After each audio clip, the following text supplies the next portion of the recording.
For you మీకోసం ఛానల్కి స్వాగతం సుస్వాగతం. ముందుగా మన జగద్గురువైన బ్రహ్మర్షి పితామహ పత్రిజీ గారికి, మన గురుమాతకి నా ఆత్మ ప్రణామాలు మాస్టర్స్. ఓకే మాస్టర్స్, ఈరోజు మన ఛానల్లో స్పిరిచువల్ ట్యాబ్లెట్స్ కోసం చెప్పుకుంటున్నాం. L1లో ఉన్నాం, డే 2. ఈరోజు మన ఛానల్కి సీనియర్ పెరుగుడు మాస్టర్ అయిన వనజ మేడం ఒరిస్సా నుంచి వచ్చారు. మేడంని సాధారణంగా ఆహ్వానించుకుందాం. మేడం ఎంచుకున్న టాపిక్ సమస్య ఆధ్యాత్మిక పరిష్కార మార్గం అనే మంచి టాపిక్ ఎంచుకున్నారు. మేడంకి వెల్కమ్ చెప్దాం. నమస్తే మేడం, వెల్కమ్ మేడం. ముందుగా నేను బ్రహ్మర్షి పితామహ పత్రిజీ గారి దంపతులకి దివ్య ఆత్మ ప్రణామాలు తెలియజేసుకుంటున్నాను. అలాగే మనకింత అద్భుతమైన జ్ఞానాన్ని అందించినటువంటి గోపాలకృష్ణ గారికి కూడా నా ఆత్మ ప్రణామాలు తెలియజేసుకుంటూ, ఇంతటి అద్భుతమైన సెషన్ నాకు అందించినటువంటి మీకు కూడా నా ఆత్మ ప్రణామాలు, జూమ్ లో ఉన్నటువంటి వారందరికి కూడా నా ఆత్మ ప్రణామాలు తెలియజేసుకుంటున్నాను. ముందుగా మనం ఇక్కడ సమస్య ఆధ్యాత్మ పరిష్కారం అండి నేను ఎంచుకున్న టాపిక్. ఇదే ఎందుకు ఎంచుకున్నానంటే దానికి రీజన్ కూడా నేను నేను ఒక 4 మంత్స్ బ్యాక్ బాగా అంటే ధ్యానం చేస్తున్నాను. కానీ బాగా సిక్ అయిపోయానండి ఒకానొక సందర్భంలో. సిక్ అయిపోయాను. సిక్ అయిపోయిన తర్వాత అంటే హాస్పిటల్‌కి వెళ్ళాను. అదంతా వేరే విషయంలెండి. అయితే తర్వాత నాకు శ్రీదేవి మేడం గారి చేత కౌన్సెలింగ్ తీసుకున్నాను. నా ప్రాబ్లమ్స్ గురించి చెప్పిన తర్వాత మేడం గారు ఏమన్నారంటే, నాకు భావనా శక్తి, సమస్య, ఆధ్యాత్మ పరిష్కారం, మంచి కష్టాలు, 12 టాబ్లెట్స్ ప్రిఫర్ చేశారండి. చేసిన తర్వాత అయితే మేడం గారు నాకు 3 అవర్స్ ధ్యానము ఇవన్నీ చదవమన్నారు. అప్పుడు నేనే స్టార్ట్ చేశాననమాట. అంటే ఈ సమస్య ఆధ్యాత్మ పరిష్కారం. ఒకసారి చదివితే అర్థం కాలేదండి. రెండోసారి చదివాను, మూడోసారి చదువుతూనే ఉంటాననమాట. అంటే అది చదవడంతో సరిపోదనమాట. మనము ఆచరణలోకి తీసుకోవాలి. దాన్ని ఎప్పుడైతే ఆచరణలోకి తీసుకున్నామో అంటే బాహ్యంగా అనుకుంటాం మనమందరం కూడా భౌతికంగా. సమస్యొచ్చినప్పుడు ఈ సమస్య ఎక్కడి నుంచొచ్చింది? ఏంటి? అని ఆలోచించకుండా ఒక వ్యాధొచ్చిందంటే ఏ హాస్పిటల్‌కా వెళ్ళాలి, డాక్టర్ గారిని కలవాలి, లేదంటే ఏ సాంఘిక సమస్య ఏదైనా వచ్చినా సరే దానికి సంబంధించిన వాళ్ళని కలిస్తే మనకు ఆ ప్రాబ్లమ్ తీరిపోతుందని అనుకుంటాము. కానీ ఇక్కడ ఆధ్యాత్మికంగా వచ్చేసరికి ఈ చిన్న చిన్న పాయింట్స్ అప్లై చేస్తుంటే ఎంత అద్భుతంగా మార్పులొస్తున్నాయంటే ఇది నా ఎక్స్‌పీరియన్స్ అండి. అందుకే ఈరోజు నేను ఈ సమస్య ఆధ్యాత్మ పరిష్కారం తీసుకున్నాను. దీన్ని విపులంగా అయితే నాకు చాలా ఇష్టం. నాకు కరెక్ట్‌గా సరిపోయింది. ఈ ఈ నాలెడ్జ్ అంటే బాగా ఇష్టం కాబట్టి దీన్ని సవివరంగా ఈరోజు తెలుసుకుందాం మాస్టర్స్ అందరం కూడా. అంటే సమస్య అనేదాన్ని మనం ఏం చేస్తామంటే దాన్ని మూలం నుంచి తీయాలండి మనం. సమస్య అనేదాన్ని మనం మూలం నుంచి తీసుకోవాలి. అంటే సమస్య అనేదాన్ని అర్థం చేసుకొని ముందు దీనికి పర్యాయ పదాలుగా మనం కష్టాలు, బాధలు, తర్వాత యాక్సిడెంట్స్ ఇవన్నీ కూడా అనుకోవచ్చనమాట.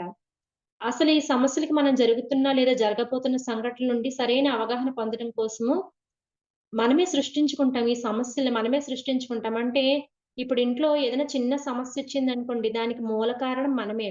కానీ అది తెలుసుకోకుండా నేనేం చేయలేదు, నన్ను ఇతరులు ఏదో అనేశారు, నేను పడ్డాను అని అనుకుంటాం భౌతికంగా వచ్చేసరికి. కానీ ఖచ్చితంగా అదైతే మాత్రం కాదు. మనమే కారణము. సమస్యలు సరిగ్గా అర్థం చేసుకోకుండా సరైన పరిష్కారానికి, సరైన సమయానికి చూపించుకున్నప్పుడు అంటే జీవితం ఒక నాటక రంగమండి. మనం పోషించడానికొచ్చామంతే. ఇప్పుడేంటి నేనొక భార్యగా భర్తకి, పిల్లలకి తల్లిగా, మా అత్తగారికి కోడలుగా అలా పాత్ర పోషించడానికొచ్చాము. ఆ పాత్రలో ఉండాలి. మనం ఏం చేస్తున్నామంటే నిజంగా అంత డెప్త్‌గా వెళ్ళిపోతున్నాము. వెళ్ళిపోయి ఆ సమస్యలు మనము తీసుకుంటున్నాం అన్నమాట. తీసుకొని అవేంటవుతున్నాయి మన ఒంటి మీదకి రోగాలుగా అంటే మనకి భౌతిక శరీరం చెప్తది. ముందుగానే మనకి ఇంటిమేట్ చేస్తూ ఉంటది. చేసినా సరే దాన్ని మనం పట్టించుకోకుండా పూర్తిగా మనకి బయటకొచ్చిన తర్వాత అంటే ఒక దెబ్బ తగిలితేనే మనం దగ్గరికి వెళ్తాం కదండీ! అలాగా మనమేంటంటే ఈ భౌతిక శరీరం మీదకి ఏదైతే రోగమొచ్చిందో అప్పుడు మాత్రమే దాన్ని పూర్తిగా తెలుసుకోగలుగుతాం. అంటే ఇంకా నాకు ఇంక ఈ రోగాన్ని ఎవరు కూడా బాగు చేయలేరు అన్నంతగా వచ్చినప్పుడు ఈ ఆధ్యాత్మిక ప్రపంచంలోకి అడుగుపెడతామండి. నిజానికి సమస్య అనేది మనం సృష్టించుకున్నదే. అయితే ఈ సమస్యకు సరైన పరిష్కారం సాధించినప్పుడు దాని నుండి సరిగ్గా నేర్చుకునేటప్పుడు ఆనందం, జ్ఞానం మొదలైనవి లభిస్తాయి. అంటే మనము దాని నుండి పూర్తిగా జ్ఞానం అంటే స్వాధ్యాయం అండి. పత్రిజీ గారు మనకు చెప్పారు ధ్యానము, స్వాధ్యాయము. స్వాధ్యాయము అంటే మనకు సంబంధించిన వ్యాధి వచ్చినప్పుడు దానికి తగ్గ జ్ఞానం తీసుకొని ఆచరణ పెట్టాలండి.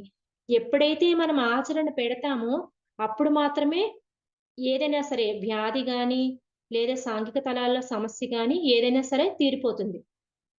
అంతేగాని దాన్ని అర్థం చేసుకోకుండా అశాస్త్రీయంగా వ్యవహరిస్తే ఇంకా ఏమవుతది బాధ, దుఃఖం పెరుగుతూ ఉంటాయండి. ప్రతి సమస్యని పరిష్కరించుకోవడానికి మనకి 5 మెట్లున్నాయి. ఆ 5 మెట్లు 5 ఆధ్యాత్మిక టాబ్లెట్‌లుగా వ్యవహరించవచ్చు. ఏ సమస్య తీసుకున్నా అది ఖచ్చితంగా ఈ మెట్ల గుండా ప్రయాణించవలసిందే. దీన్ని 5 కాన్సెప్ట్స్ అంటామండి. అంటే దీంతో మనం ఇలా పోల్చవచ్చు. అదే విధంగా ఒక సమస్యని మరొక కోణంలోంచి చూసినప్పుడు సమస్య అనేది తప్పకుండా ఇంకొక 4 మెట్ల గుండా ప్రయాణిస్తుంది. అది 4 ఆధ్యాత్మిక టాబ్లెట్లండి. ఒకటి ఫస్ట్ మనం సమస్యని గుర్తించటం. 2 అదే ప్రధాన సమస్యగా భావించటం. 3 జ్ఞానం, ఆచరణ అండి. ఈ 4 ఎంత ఇంపార్టెంట్ అంటే ఇది నా లైఫ్‌లో ఎక్స్‌పీరియన్స్ అండి ఇదంతా కూడా. అందుకే నేను ఇది తీసుకున్నాను ఈరోజు. గుర్తుపట్టడం.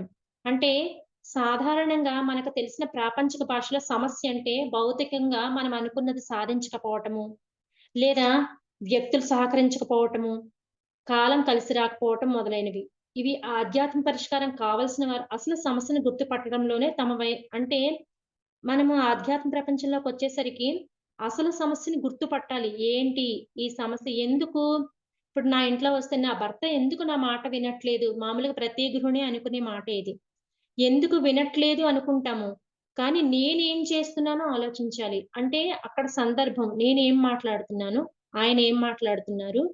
అంటే నేను ఆ మాటకి ఎలా సమాధానం చెప్తున్నాను? నా ఇన్నర్ లోపల ఎలా ఉంది? అని చెప్పేసి మనమే ఆలోచించుకోవాలండి. ఈ సమస్య మూలంలోకి వెళ్లి, ఏ గుణం లోపించడం వల్ల, అంటే నాలో ఏ గుణం, అంటే మనకి అన్ని గుణగణాలుంటాయి. బయటికి ఇంత అందంగా నేను కనిపిస్తున్నాను. కానీ, నా లోపల ఎటువంటి గుణగణాలున్నాయి?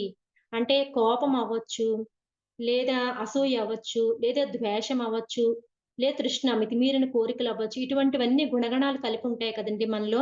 అటువంటి ఏ గుణం లోపించడం వల్ల అక్కడ ఆ సమస్య వచ్చింది అన్నది తెలుసుకోవాలి. అంటే ఇప్పుడు రోజువారీ అత్తాకోడళ్ళ సమస్య. ఇది ఎగ్జాంపుల్ నేనే చెప్తాను.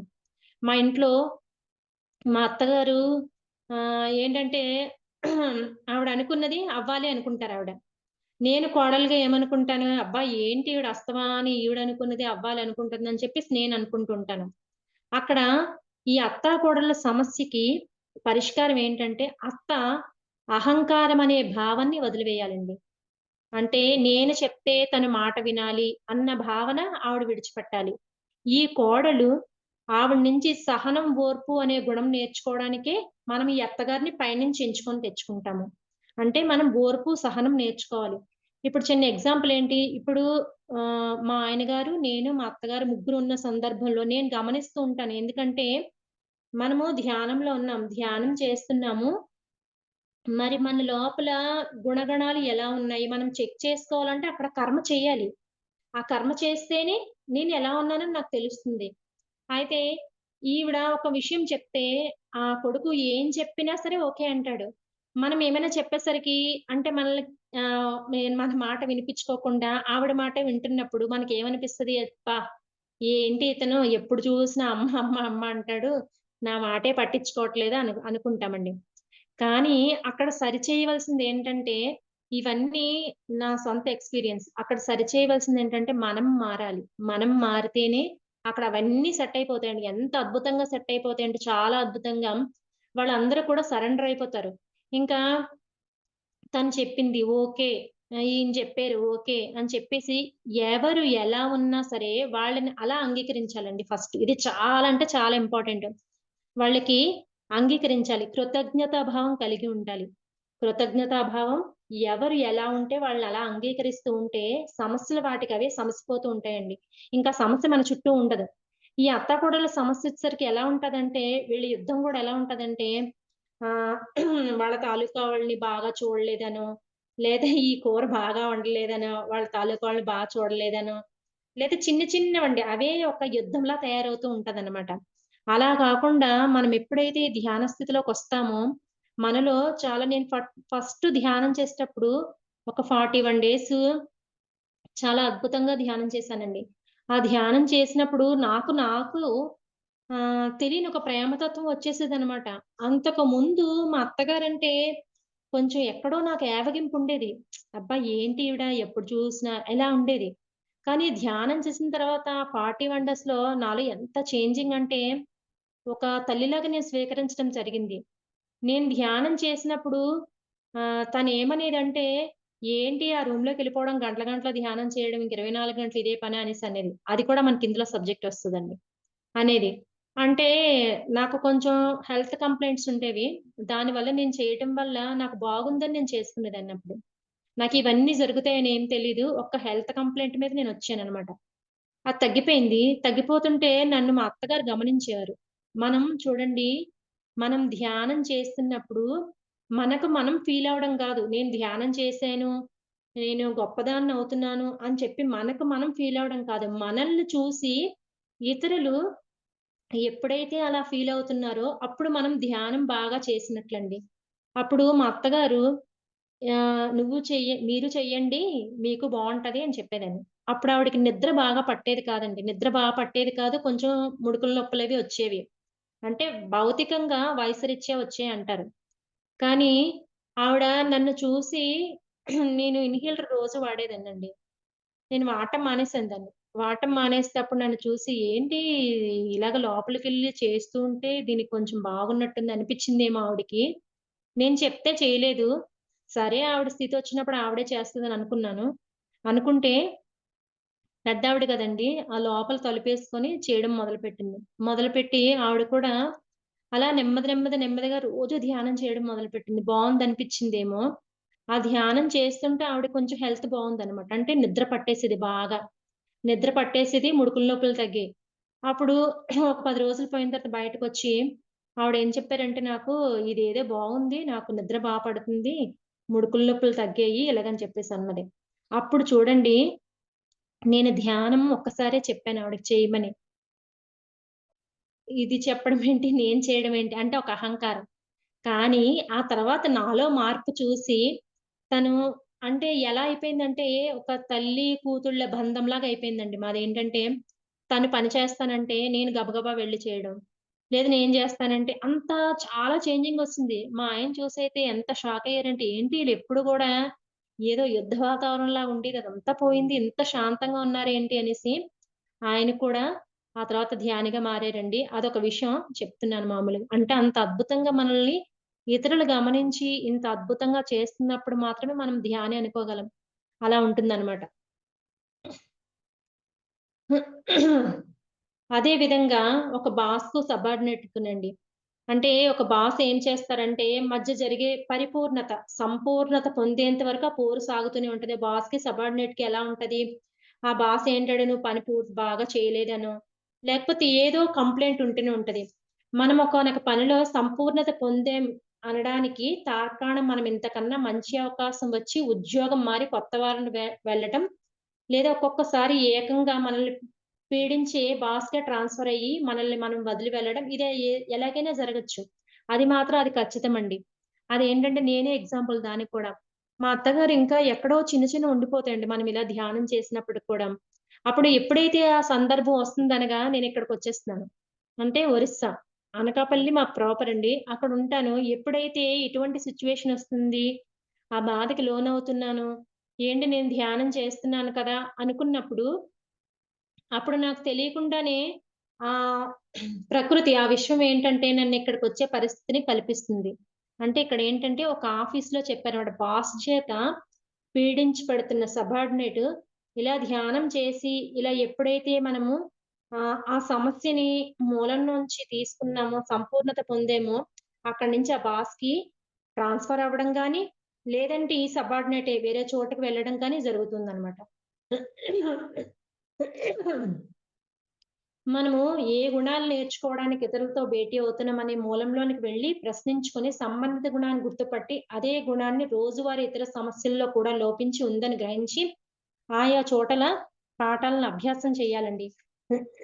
ఎందుకంటే మన గుణలోపం ఎక్కడుందో మనమే తెలుసుకోగలం. మనకి ఎవరైనా చెప్పినా గాని నచ్చదు. అదేంటంటే నాకు ఫస్ట్‌లో ఎలా ఉండేదంటే నువ్విలా ఉన్నావు, నువ్వు మారాలి అనేసంటే, అబ్బా! నాకు వెంటనే కోపమొచ్చేది. ఈళ్ళేంటి మనకు చెప్పేది, వీళ్ళకే ఇలాగా. కానీ ఇప్పుడు ఈ ఆధ్యాత్మికంగా వచ్చేటప్పటికి, అబ్బా! నాలో ఈ గుణముంది, నేను తగ్గించుకోవాలి అని చెప్పేసి నాకే తెలుస్తుందండి. బయటికెళ్ళి ఎక్కడైనా ఏదైనా విషయం మాట్లాడాననుకోండి, అక్కడ మాట్లాడినా గాని ఇంటికొచ్చి అదేంటి నేను అలా మాట్లాడుండకూడదే అని చెప్పేసి నాకు నాకే తెలుస్తుందండి. అంతర్గతంగా నేర్చుకునే గుణం పాజిటివ్ క్వాలిటీ కావచ్చు. లేదా తగ్గించుకోవడానికి నెగెటివ్ క్వాలిటీ కావచ్చు. లేకుండా ఏ సమస్య భౌతికంగా కాదు. గణితంలో ఎలా అయితే ప్రతి సమస్య ఒక సూత్రం మీద ఆధారపడి ఉంటుందో, సరిగ్గా ఇక్కడ కూడా ప్రతి సమస్య గుణ ప్రధానంగా ఉంటుందండి. అదే చెప్పాను నేను. ఇప్పుడేంటంటే మనలో గుణం, ఆ గుణం ప్రధానం ఏదైతే ఉందో అది మనం ఖచ్చితంగా దాన్ని మార్చుకుంటూ ఉండాలి. ఎప్పుడైతే మార్చుకున్నామో మనకి ఈ బయట భౌతికంగా ఏ సమస్య అయితే వస్తుందో అది ఖచ్చితంగా తొలగిపోతుందండి. మనలోని భగవంతుడు ఎప్పటికప్పుడు జీవిత కార్యక్రమాన్ని అనుసరించి ఈ గుణాల మిశ్రమం మారుతూ ఉంటుంది. వాటిలో అంటే ఆ గుణాల్లో మెరుగుదల కోసమే ఎన్నో సమస్యలు సృష్టించుకొని వాటి గుండా ప్రయాణిస్తాం. అందుకే రిచర్డ్ బాక్ మహానుభావుడు ఈ విధంగా చెప్పాడు. సమస్యలను మనమే ఏరికోరి ఎదుర్కొంటామండి. ఎదుటివారిలో కంటే వాటిలో దాగి ఉన్న అంటే మనం ఒక సమస్యొచ్చిందంటే దాని వెనక బహుమతులు కూడా ఉన్నాయని మనం తెలుసుకోవాలి ముఖ్యంగా. మనలోని భగవంతుడు సజీవంగా ఉంటే సద్గుణాలు అని చెప్పవచ్చు. సమస్యను సరిగ్గా గుర్తుపట్టామంటే సమస్యను సగం పరిష్కరించినట్టే. ఎందుకంటే ఎవరైతే మనలో లేని గుణాన్ని మనం గుర్తిస్తామో సహజంగా మన దృష్టి మొత్తం ఆ లుప్తమైన గుణాన్ని సంతరించుకోవటం మీదకి వెళ్తుంది. అంటే మనము ఇప్పుడు నేను ఎగ్జాంపుల్ ఏం చెప్తానంటే నేను ఇంకోటి పాటిస్తాను. ఏంటంటే మనలో కూడా ఉన్నది భగవంతుడే. ఎదుటి వ్యక్తిలో ఉన్నది కూడా భగవంతుడే. ఈ భావన ఎప్పుడైతే కలుగుతుందో అండి మనలోని, ఇంకా సమస్యలన్నీ వాటికవే సమసిపోతున్నాయండి. వాక్క్షేత్రం. ముఖ్యంగా మన వాక్క్షేత్రం కూడా సరిచేసుకోవాలనమాట. మనం ఏది పడితే అది మాట్లాడకూడదు. పత్రిజీ గారు ఏం చెప్తారు? మన వాక్కుని సరిగ్గా ఉంచుకోవాలని చెప్తారు.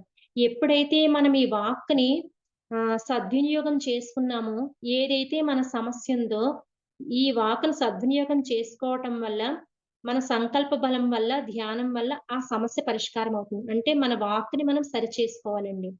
తర్వాత అదే సమస్యగా గుర్తించడం మనం. మనలో లేని గుణాన్ని గుర్తించిన తర్వాత ఏకాగ్రత, పట్టుదల, దీక్ష, ఆత్మస్థైర్యం, శాంతి, సహనం, ఓర్పు, కరుణ, జాలి, దయ వంటిని పెంపొందించుకోవటం లేదా అరిషడ్వర్గాలు. అరిషడ్వర్గాలు అంటే ఏంటంటే కామము, క్రోధము, మదము, మాత్సర్యము, తృష్ణ ఇటువంటి వాటిని పూర్తిగా లేకుండా చేయటం. పూర్తిగా దాన్ని సమస్యలుగా అనుక్షణం వ్యవహరించాలి. ఎన్ని పనులున్నప్పటికీ మన పరిధిలో ఆ గుణం మాత్రమే తిరుగుతూ ఉండాలి. అంటే ఇప్పుడు నేనొక గుణం నేను సహనం నేర్చుకోవాలి. సహనం నేర్చుకోవాలంటే ఆ సహనం వైపే అనుక్షణం నా పాత్ర ఉండాలనమాట. అంటే ఎగ్జాంపుల్ ఏంటండి? ఒక ఇంట్లో ఒక చిన్న బిడ్డున్నాడు. ఆ చిన్న బిడ్డ ఇంట్లో ఉంటూ ఉంటాడు. మనం వంట చేస్తూ ఉంటాం. ఆ చిన్న బిడ్డను గమనిస్తామా? లేదా వంట చేసుకుంటూ ఉండిపోతామా? అలా కాదు. మనం ఆ చిన్న బిడ్డని గమనిస్తూ మనం వంట చేసుకుంటూ ఉంటాం. అలాగే మన లోపల గుణం ఏంటి? నేను పడుకున్నాననుకోండి, ఎవరైనా వచ్చి లేపి "వనజ నువ్వేటి నేర్చుకుంటున్నావంటే" నేను చెప్పాలి. నేను సహనం అనే గుణం నేర్చుకుంటున్నాను. లేదా ఓర్పనే గుణం నేర్చుకుంటున్నాను అని చెప్పాలనమాట. ఈ గుణప్రధాన లోపం వల్లే మనకి సమస్యలొస్తున్నాయి. ఈ గుణాన్ని ఎప్పుడైతే మనం పూర్తిగా నేర్చుకుంటూ ఉంటామో, ఈ సమస్యలు సమసిపోతాయనమాట. తర్వాత ఆర్చ్ షేప్‌లో ఉండే బ్రిడ్జిలో సెంటర్‌లో ఉండే రాయి ఉంటుంది కదండీ! కీ స్టోన్ అంటారు. అది పడిపోయినట్లయితే మిగతా బ్రిడ్జి అంతా కూడా కూలిపోతుంది. కాబట్టి ఇది ఎంత ముఖ్యమైనదో అదే విధంగా సమస్య గుణప్రధానం ముఖ్యమైనది. ఇదంతా మనకేం చెప్తుంది? మనలో గుణప్రధానమే ముఖ్యమని చెప్తున్నారండి. కొద్ది రోజులుగా భావించి నాకీ సమస్య ఉంది అని చెప్పి భావించి మనతో మొయ్యడం వల్ల మన సంకల్ప శక్తి పూర్తిగా దానిపై కేంద్రీకరించబడుతుంది. తద్వారా సమస్య పరిష్కారానికి కావాల్సిన జ్ఞానం అనే ద్వారం తెరుచుకుంటుంది. అంటే జ్ఞానం అనే ద్వారం తెరుచుకోవడం అంటే జ్ఞానం అంటే స్వాధ్యాయం అండి.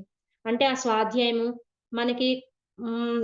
ఎప్పుడైతే ధ్యానం చేస్తున్నామో అప్పుడు ఈ స్వాధ్యాయం అనే ద్వారం ఎలా తెరుచుకుంటుంది అంటే మన కలల రూపంలో కానీ, లేదంటే ఎవరైనా వ్యక్తులు తెలపటం కానీ, లేదా ఒక పుస్తకం మన ఇంటికి రావటం కానీ అలా జరుగుతుందండి. అంటే దీనికి నేను మొదట్లో ధ్యానం చేసినప్పుడు నాకు ఎక్స్‌పీరియన్స్ అనమాట. నేను ఏదనుకుంటే అది నేనింకా ఏం నేర్చుకోవాలి అని ఎప్పుడైతే అనుకుంటున్నానో అది నా దగ్గరికి రావడం జరిగిందనమాట. అలా అత్యద్భుతంగా మనకి జ్ఞానమనే ద్వారం తెరుచుకుంటుంది.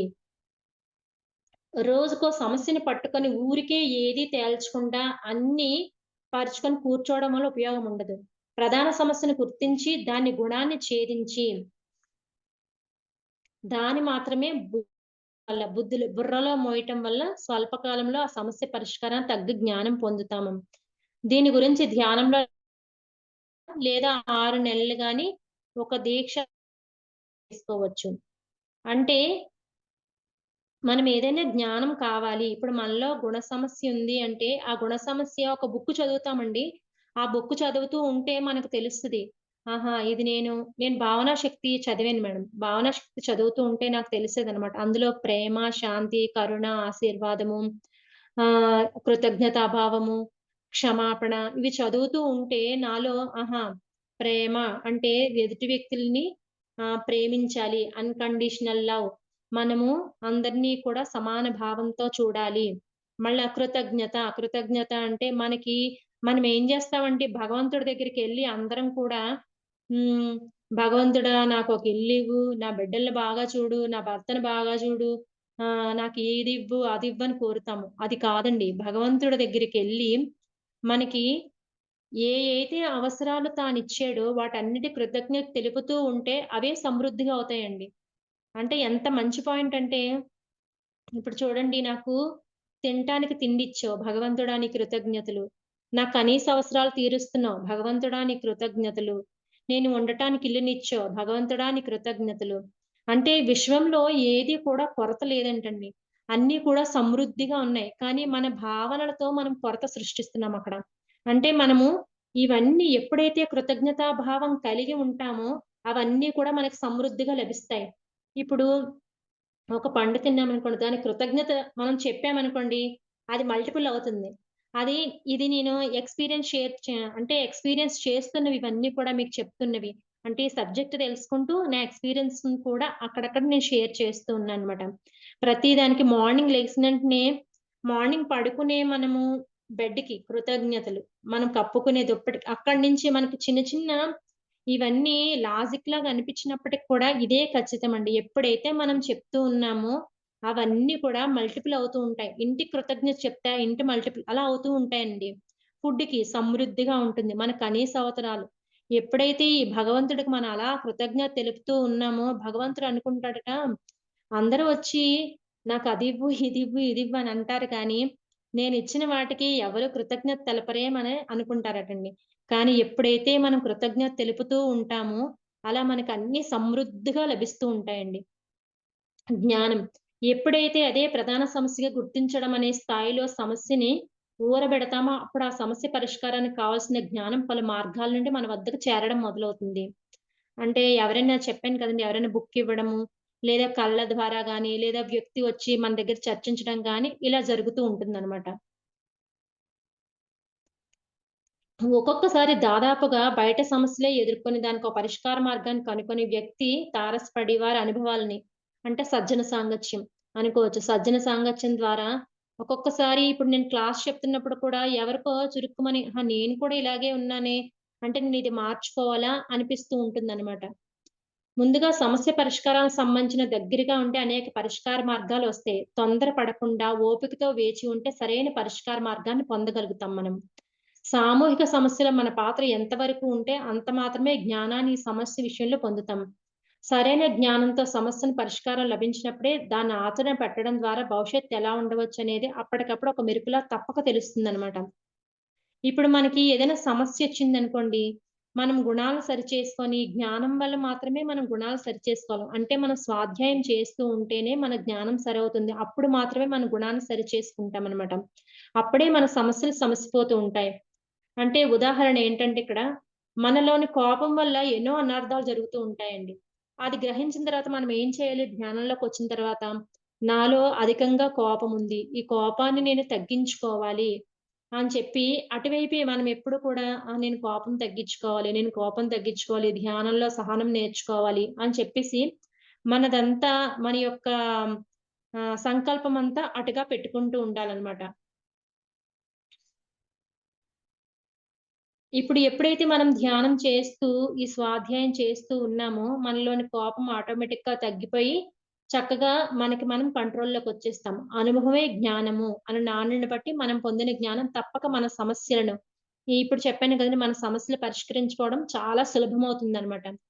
అలాగే ఆధ్యాత్మిక శ్లోకాలను కంఠస్థం చేయడము. అంటే భజ గోవిందం, వేమన పద్యాలు ఇవి కంఠస్థం చేయమని ఎందుకంటామంటే అండి, మనకేదైనా సమస్యొచ్చిందనుకోండి, ఆ సమస్యకి పరిష్కార మార్గం దానిలోనే మనకు అప్పుడప్పుడు కూడా లభించవచ్చనమాట. అలాగే అన్నమాచార్య సంకీర్తనలు రాగయుక్తంగా పాడుతా ఉంటే, మనం ఎక్కడికైనా క్లాస్‌కెళ్ళి చెప్పడానికి క్లాస్‌కి వెళ్ళామనుకోండి, ఈ చక్కటి మనం చెప్తూ ఉంటే మొన్న ఒక మేడం చెప్పారేంటంటే, ఆదిపరాశక్తికి చూడండి వెనకాతల చేతులు ఉంటాయి కదండీ! దానిలోని చాలా ఆయుధాలుంటాయి. చక్రం ఉంటుంది, కత్తుంటుంది, తర్వాత ఢమరకం ఉంటుంది. ఇలా ఉంటాయి కదా! ఎన్ని ఆయుధాలో మనకివన్నీ ధ్యానులకి ఇవన్నీ ఆయుధాలండి. ఏ విధంగా అంటే పద్యాలు కంఠస్థ పెట్టడము, భజగోవిందం శ్లోకాలు, అన్నమాచార్య సంకీర్తనలు, తర్వాత లాంగ్వేజెస్ నేర్చుకోవటము. నేనిప్పుడు మాది ప్రాపరు అనకాపల్లి. ఇప్పుడు ఇక్కడ ఒరిస్సాలో ఉన్నాను మేడం. ఒరిస్సాలో ఉన్నాను. ఇప్పుడు నేనేం చేస్తున్నాను ఇక్కడ లాంగ్వేజ్ నేర్చుకోవాలి, ఒరియా నేర్చుకోవాలి. అంటే నేనిక్కడ ఉండడానికి కారణము, నేనిక్కడ ఒరియా నేర్చుకొని ఈ చుట్టుపక్కలంతా కూడా నేను ధ్యాన ప్రచారం చేయాలి. తర్వాత సంగీతం నేర్చుకుంటున్నాను. డాన్స్ నేర్చుకుంటున్నాను. అంటే ఇవన్నీ నాకొక ఆయుధాలన్నమాట. నేను ధ్యానాన్ని చెప్పటానికి నాకివి ఆయుధాలు. అలాగా మనమేంటంటే భగవద్గీత, వీరబ్రహ్మేంద్ర స్వామి గారి యొక్క పద్యాలు ఇవన్నీ కూడా మనం నేర్చుకుంటూ ఉండాలన్నమాట. ఇప్పుడేంటంటే ఏదైనా వ్యాధొచ్చిందనుకోండి, ఇవన్నీ నా నా పర్సనల్ ఎక్స్‌పీరియన్సెసే. ఏదైనా వ్యాధొచ్చిందనుకోండి, మన మైండ్ ఏం చేస్తది దాని మీదకే వెళ్ళిపోతుంటది. అబ్బా! నాకిదుంది, నాకిదుంది, నాకిదుంది అని చెప్పేసి దాని మీదకే వెళ్ళిపోతుంది. మనం ఎప్పుడైతే మన లోపల గుణాన్ని మనం సరిచేసుకొని, ఇవన్నీ ఎప్పుడైతే నేర్చుకుంటూ ఉంటామో, దాని మీద మన దృష్టి తగ్గిపోతుంది. అదెప్పుడు తగ్గిపోయిందో గూడా మనకే తెలీదు. ఒక్కొక్కసారి ఏమనుకుంటాం తెలుసా? అబ్బా! నాకీ వ్యాధుండేది కదా! ఇది లేదేంటి? ఇది రాలేదేంటి? అని కూడా అనుకుంటాం మనం. ఒక్కొక్కసారి. అది నేను చేసేదాన్ని. అందుకనే చెప్తున్నాను. అంటే నాకు ఆస్తమా తగ్గిపోయిందండి. తగ్గిపోయినా గాని అబ్బా! ఈరోజు రాలేదేంటి? అని మళ్ళా నాకు నేనే అనుకునేదనమాట. అలా ఉంటుందనమాట. అదే విధంగా ఆధ్యాత్మిక సత్యాలంటే వాస్తవానికి నీవే సృష్టికర్తవి. ఇది ఖచ్చితంగా మన వాస్తవానికి మనమే సృష్టికర్తలమండి. మనలోని అజ్ఞానమే మన బాధలన్నిటికి మూల కారణం. మొదలైనవి బోర్డుపై వ్రాసుకొని నిత్యం చూడటం ద్వారా మన మనసులో పూర్తిగా ఇంకిపోతాయి. నిజమే మన వాస్తవానికి మనమే సృష్టికర్తలము. అంతే కదా! మనమే సృష్టికర్తలము. మనమే క్రియేట్ చేసుకుంటున్నాం ఈనన్నిటిని కూడా. మన అజ్ఞానము మన బాధలకు మూల కారణం. మన అజ్ఞానం వల్లే కదా! మనం ఎప్పుడైతే స్వాధ్యాయం చేశామో అప్పుడు జ్ఞానమొస్తుంది. అప్పటి వరకు అజ్ఞానంలో ఉంటాం గాబట్టి, మన బాధలకు మనమే మూల కారణం. ఇప్పుడు ధ్యానం తెలియక ముందు ఏదైనా సమస్యొచ్చిందనుకోండి ఏమనుకుంటాం? అబ్బా! నేను కాదు దీనికి కారణం వేరొకరు అనుకుంటాం. ధ్యానం తెలిసిన తర్వాత ఇంత మంచివి మనకందించిన జీకే సార్ ఉన్నారు కదండీ! అవన్నీ మనం చదివిన తర్వాత ఫస్ట్‌లో మనం చదివిన తర్వాత నేను కాదు దీనికి కారణం అనుకుంటాం. కానీ అవి మన జీవితంలో ఎప్పుడైతే తారసపడుతున్నాయో అప్పుడనిపిస్తుంది. నేనే కారణము. ఈ మూల అజ్ఞానము నేను సరిచేసుకోవాలి. అప్పుడు నా బాధలు తొలగిపోతాయని మనకు ఖచ్చితంగా అర్థమవుతుందండి. అప్పుడు పత్రిజీ మహానుభావుడు చెప్పిన ఆధ్యాత్మిక బుద్ధి అనేది వేరు. అయితే భౌతికారోగ్యం అనేది ఫలంగా పొందుతాము. అన్నది 100కి 100 నిజం. ఇక్కడ భౌతిక ఆరోగ్యం అంటే శారీరక, మానసిక, సాంఘిక, ఆధ్యాత్మిక తలాలన్నీ కలిపి అర్థం చేసుకోవాలి. శారీరకం అంటే ఇప్పుడు సింపుల్ ఏం లేదు. మనకి మన శరీరంపై వచ్చే రోగాలవ్వచ్చు, బయట సాంఘికంగా సమస్యలవ్వచ్చు. ఇవన్నీ నేను ఫేస్ చేశానండి. చేసి ఎప్పుడైతే నాలో గుణాలన్నీ నేను మార్చుకుంటూ వచ్చానో, అవన్నీ కూడా చక్కగా మారిపోయాయి. చిన్న ఎగ్జాంపుల్ ఏంటంటే, ఫస్ట్‌లో నేను ధ్యానం చేసేటప్పుడు మా వీధిలో వాళ్ళందరికీ ధ్యానం చెప్తే, నేను ధ్యానంలో పూర్తిగా మునిగిపోయానంటే, ఎంత మునిగిపోయానంటే ఇంకెవరితో మాట్లాడేదాన్ని కాదు. ఇంట్లో పనులు చేయడం, ధ్యానం చేయడం. వేరొకరితో ముచ్చటించేదాన్ని కాదు. అంతకుముందైతే బాగా ఎక్కువగా గుడికి వెళ్ళడము, ఎక్కడైనా సరే దైవ యొక్క సంబంధించిన ప్ర ఏది జరుగుతున్నా సరే అక్కడ నేను అటెండ్ అవుతూ ఉండేదాన్ని. ఇవన్నీ మానేసి పూర్తిగా ధ్యానంలో లీనమైపోతే వీధిలో వాళ్ళందరూ నన్ను వెలివేసినట్టు వేసేసారండి. అంటే అలా ఉండేది. ఆ తర్వాత ఏంటి వీళ్ళు కూడా ధ్యానం చేస్తే నా అంత అద్భుతంగా తయారవుతారు కదా! అంటే నేను భగవంతుని ప్రార్థించడం తప్పు కాదు. అంటే అప్పుడు చేస్తున్నప్పుడు నేను చాలా సమస్యలు ఫేస్ చేశాను. పూజ చేసేదాన్ని అంటే తెల్లవారుజామున పూజ చేసేయాలని తెల్లవారుజామున పూజ చేసేదాన్ని. గుళ్ళకెళ్ళిపోయేదాన్ని. ఎక్కడైనా ఏదైనా హోమాలు నిర్వహిస్తే అక్కడికి వెళ్ళిపోయేదాన్ని. చాలా, చాలా అంటే జపాలు, స్తోత్రాలు, పారాయణాలు ఇంకా చాలా అంటే చాలా చేసేదాన్ని. కానీ నాకు వ్యాధులు తగ్గలేదు. ఇంట్లో ఉన్న సమస్యలు అట్టే ఉండేవి. కానీ ఎప్పుడైతే ధ్యానం నాకు తెలిసిందో ఇంకొకటేంటంటే నాకు ఫస్టు చాలా అంటే నేనిప్పుడు 20లో వచ్చానండి. నాకు తెలియడము 2016లోనే తెలిసింది ధ్యానం గురించి. విశ్వకాంతి పిరమిడ్‌లోని లక్ష్మీ రాజ్యం గారు అనకాపల్లి గ్రేట్ పిరమిడ్ మాస్టర్ అండి. ఆవిడ విశ్వకాంతి పిరమిడ్‌లో నాకు ధ్యాన పరిచయం చేశారు. అది కూడా ఒక సిట్యుయేషన్ ఏంటంటే బయట వర్షం పడుతుంది. మీ అందరికీ తెలిసే ఉంటది. ఆస్తమా అంటే ఎలా ఉంటదంటే చిన్న వర్షం పడి అలా ఉన్నా సరే క్లైమేట్ వచ్చేస్తుంటది. అయితే ఆ రోజు నేను ఇన్‌హేలర్ పట్టుకెళ్ళలేదు. పట్టుకెళ్ళకపోతే బయట క్లైమేట్ అలా ఉండేటప్పుడు నా లోపల నేను అనుకున్నాను ఈరోజు నా పనయిపోయింది. బయటెలా ఉంది అంటే మేము పాటలు పాడడానికి మాడుగుల్లో అమ్మవారి గుడిలో పాటలు పాడడానికి వెళ్ళామన్నమాట. అప్పుడు నేనిలా అనుకున్నాను. అప్పుడు లక్ష్మీరాజ్యం గారు ఆ రోజు పౌర్ణమి. నాకు ధ్యానం గురించి ఏమాత్రం తెలీదు. అయితే ఆవిడేమో పైన కింగ్ చాంబర్‌లో కూర్చోబెట్టి అందరిని కూర్చోబెట్టి ధ్యానం చేపిచ్చారన్నమాట. చేపిస్తూ ఉంటే నాకప్పుడు ఏదో రిలీఫ్ అనిపిస్తుంది. అనిపించి చక్కగా ధ్యానం చేశామండి. చేసి బయటకొచ్చాము. బయటకొచ్చి మేడం గారి దగ్గరికెళ్ళాను. మేడం గారు ఇదేంటండి చాలా బావుంది. నాకు కొంచెం ఇలా ప్రాబ్లమ్ ఉండేది. అది తగ్గిందండి. బయటకొచ్చి క్లైమేట్ ఇలా ఉన్నా నాకు తగ్గిందండి అంటే, "అమ్మ చెయ్యు నువ్వు కూడా బావుంటది" అని చెప్పేసన్నారు. చూడండి జాగ్రత్తగా గమనిస్తే ఆవిడ చెప్పింది నాకు స్వీకరించడానికి నాకు ఆ స్థితి లేదప్పుడు. ఏంటంటే అప్పటికి తగ్గింది. మనము అలాగే ఆలోచిస్తాం. అప్పటికి తగ్గింది నాకు. కాబట్టి ఓకే. నేనేమనుకున్నాను మనసులోని అబ్బా! ఇలా ధ్యానమా? నేనేం ముసలిదాన్నేంటి ఇప్పుడే ధ్యానం చేయడానికి. నాకేం వద్దిది అని చెప్పేసి నేననుకున్నాను. మళ్ళా యథావిధిగా నా పూజలు మరుసటి రోజు వచ్చేసాం కదా! ఇంటికొచ్చిన తర్వాత మన కార్యక్రమాలు మనం చేస్తూ ఉన్నాం. అంటే మనం అలా ఉన్నామనుకోండి భగవంతుడు ఇంకా గట్టిగా ఒక దెబ్బేస్తాడు. అంటే ఎలాగంటే శరీరం మీదకో, లేకపోతే ఇంట్లో ఒక పెద్ద సమస్యగానో తీసుకొస్తారు. తీసుకురావడం వల్ల అప్పుడు నాకేమనిపిచ్చిది, నేను ఒక సందర్భంలో ఏమనుకున్నాను నేను, భగవంతుడా ఇంత పూజ చేస్తున్నాను, ఇన్ని వ్రతాలు చేస్తున్నాను, ఇన్ని నోములు చేస్తున్నాను, తెల్లవారుజామున చూస్తే నీ గుడి చుట్టూ తిరుగుతున్నాను. కానీ నాకిదేంటి, ఈ టాబ్లెట్ యేసుకుంటే హార్ట్ పెయినొచ్చేస్తుంది. గోడకి జారపడమవుతుంది. ఏంటిది? అని చెప్పేసి అలాగా ఆలోచిస్తే, అప్పుడు కొన్ని ఇయర్స్ పోయిన తర్వాత, కొన్ని ఇయర్స్ పోయిన తర్వాత ఒక 4 ఇయర్స్ పోయిన తర్వాత అప్పుడు 2020లో చూడండి ఎంత గ్యాపొచ్చిందో. మనం అనుకుంటాం గదా! వీళ్ళకి ధ్యానం చెప్తే వెంటనే వీళ్ళు స్వీకరించలేకపోతున్నారేంటి అంటే, ఆ స్థితి ధ్యానం అనేది ఒక అద్భుతమైన సాధనండి. దాన్ని పట్టుకోవడం అంటే ఆషామాషీ ఏం కాదు. అప్పుడు చెప్పినప్పుడు నేను తీసుకోలేకపోయాను. అంటే నా ఆధ్యాత్మిక స్థితి ఎంత గొప్పగా ఉండేది తెలుసండి. లలితా పారాయణం అయితే చూడకుండా చదివేస్తుండేదాన్ని. విష్ణు సహస్రనామం, అన్నమాచార్య సంకీర్తనలు, తిరుప్పావై టెంపుల్‌కెళ్ళిపోయి తెల్లవారుజామున నాకే మైకిస్తూ ఉండేవారు. ఇంకెక్కడికెళ్ళినా సరే వనజ అద్భుతంగా పూజలు ఒక ముద్ర అన్నమాట. అలా ఉన్నా సరే నాలో గుణగణాలు బాగోలేవు. నేను నేను పెట్టేస్తున్నాను దీపం. ఆ పక్కావిడ లెగనే లేదు. దీపం పెట్టేయలేదు ఇలా అన్నమాట. గుడికెళ్తుంటే వీళ్ళందరూ ఇంకా బద్ధకంగానే ఉండేవారు. ఇలా నా మైండ్‌లో ఆడుతూ ఉంటే ఏం తగ్గుతాయండి మన వ్యాధులు. ఎప్పుడైతే ఈ ధ్యానం స్వీకరించిన తర్వాత 2020లో నేను స్వీకరించే ధ్యానాన్ని నాకు గట్టిగా జ్యోతి గారనే ఆవిడ మళ్ళా పరిచయం చేశారు. ఎప్పుడైతే వ్యాధి నాకెక్కువ అవుతూ ఉందో, అప్పుడు నేను పరిచయం చేసిన తర్వాత నేనేం చేస్తానంటే, అప్పుడు ఏదైనా ఒకళ్ళ పరిచయం చేసిన తర్వాత, ఇదేంటో చూద్దాం. ఆవిడ మాకు ఇంటికి దగ్గరగా ఉండేవారు. చూద్దామని చెప్పేసి, ఆ 41 డేస్ కూడా చాలా అద్భుతంగా చేసేదాన్ని. ఇంకా ఎంతంటే ఇందాకల చెప్పాను కదండీ! అదే ధ్యానము, నేను తప్ప నాకింకో విషయం తెలీదు. పనులు చేసేదాన్నండి. ఇంట్లో పిల్లలకి స్కూలుకి పంపించేదాన్ని, క్యారేజీలు కట్టేసేదాన్ని, వంట చేసేసేదాన్ని, ఇల్లన్నీ శుభ్రం చేసేసేదాన్ని. చేసేసి ఒక 10 నిమిషాలు, 5 నిమిషాలు ఎంత టైం దొరికితే అంత టైం కూర్చొని ధ్యానం చేయగా, ధ్యానమంటే సర్వరోగ నివారిణి, ధ్యానమంటే సకల భోగకారిణి, ధ్యానమంటే సత్యజ్ఞాన ప్రసాదిని.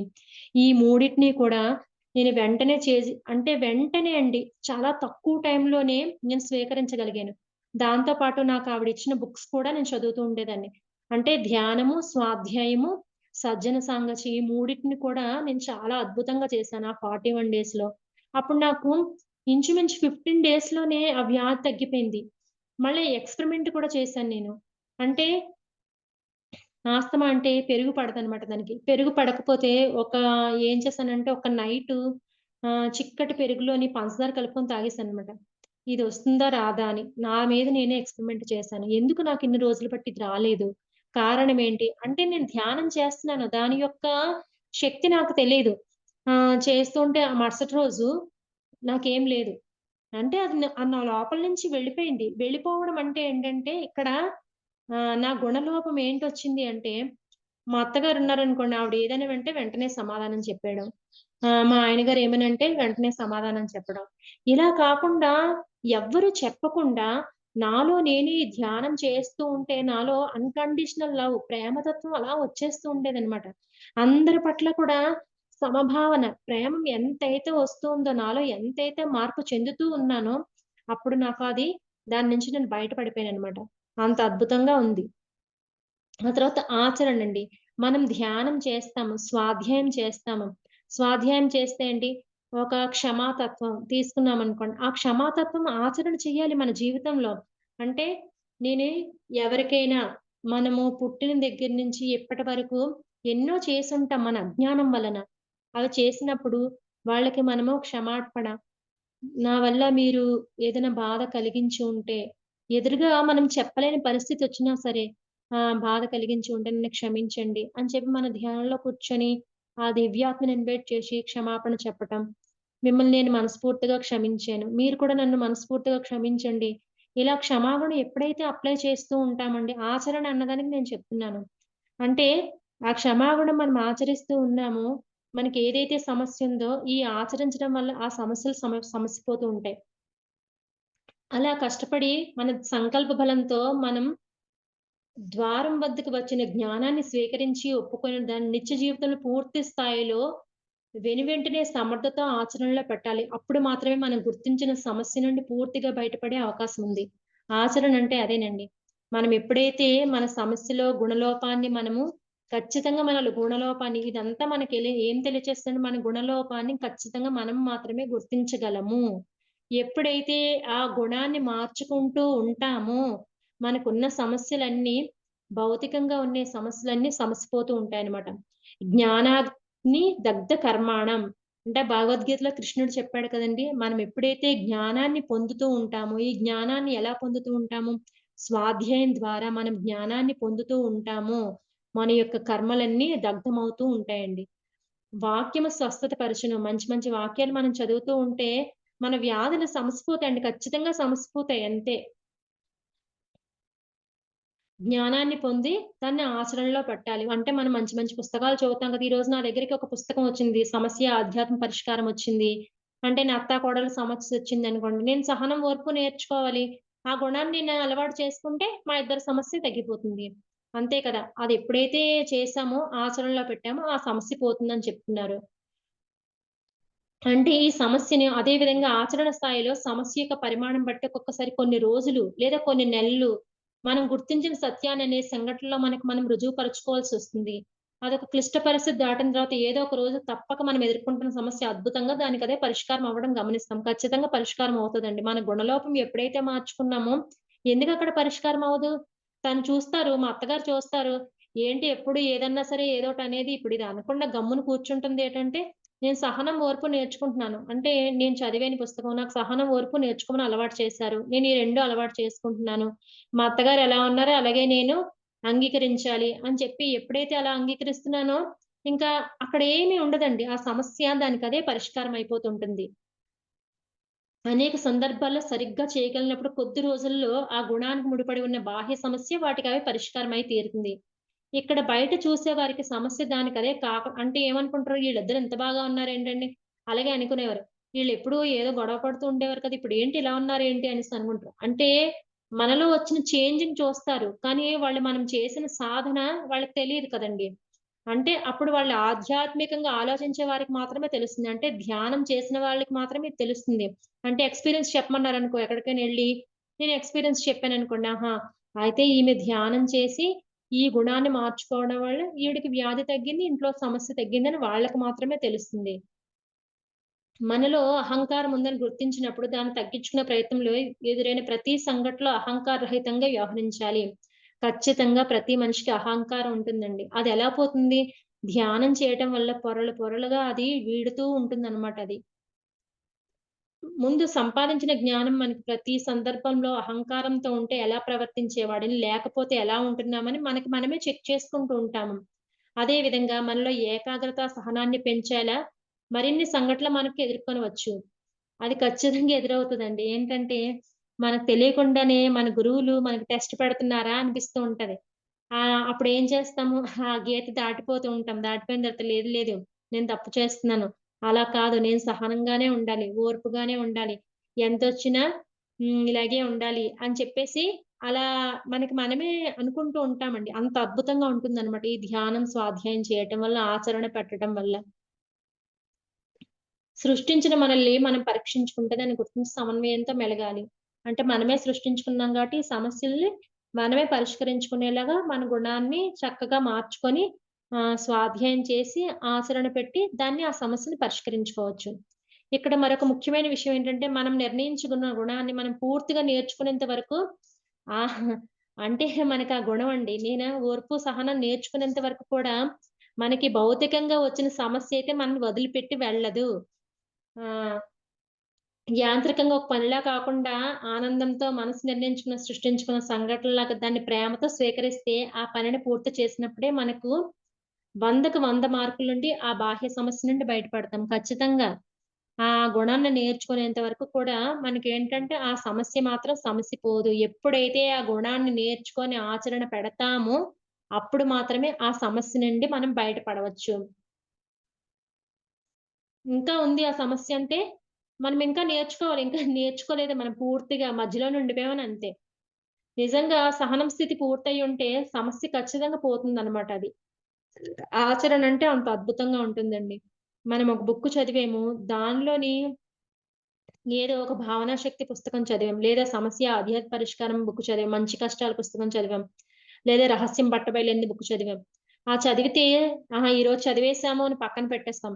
నేనే అనుకోండి ఫస్ట్ ధ్యానం చేసేదాన్ని. ధ్యానం చేసి స్వాధ్యాయం చేసేదాన్ని గానీ, ఏటి పుస్తకాలు నాకు అర్థం అవ్వట్లేదండి. ఆవిడ ఏం చేసేవారు 'సీతాయనం' ఇచ్చారు. 'నక్షత్రమిత్రులు' ఇచ్చారు. తర్వాత 'న్యూ ఎనర్జీ' బుక్ ఇచ్చారండి. అది ఇలా చదివేస్తుంటే నేను 'ఏంజెల్స్' బుక్ ఇచ్చారు. చదివేసేదాన్ని. అంటే ఫస్ట్‌లో కదా! చదివేసి గబగబా చదివాడు ఆవిడకిచ్చేయడం, గబగబా చదివాడు ఆవిడకిచ్చేయడం. అంత నాలెడ్జ్ తెలీదు కదండీ ఫస్ట్‌లో. అయితే తర్వాత తెలిసింది. నాకు లలిత అనే ఫ్రెండు తనేమో ఎల్1 చేయమని చెప్పిందనమాట. స్వాధ్యాయం అయితే నాకు 0% అనమాట. నాలెడ్జ్ లేదు నాకసల. ధ్యానం అయితే మాత్రం ఎక్కువ గంటలు గంటలు ధ్యానం చేసేదాన్ని. ఈ స్వాధ్యాయం దగ్గరికొచ్చేసరికి చేసేదాన్ని కాదు బద్ధకించేసేదాన్ని. బద్ధకిస్తే కొన్ని రోజులకి మళ్ళా సమస్యొచ్చింది. అప్పుడొచ్చిన తర్వాత నే ఇప్పుడు మనకి ధ్యానంలో ఏదైనా సమస్యొచ్చిందనుకోండి, ధ్యానులు మాత్రమే మనం అడగాలి.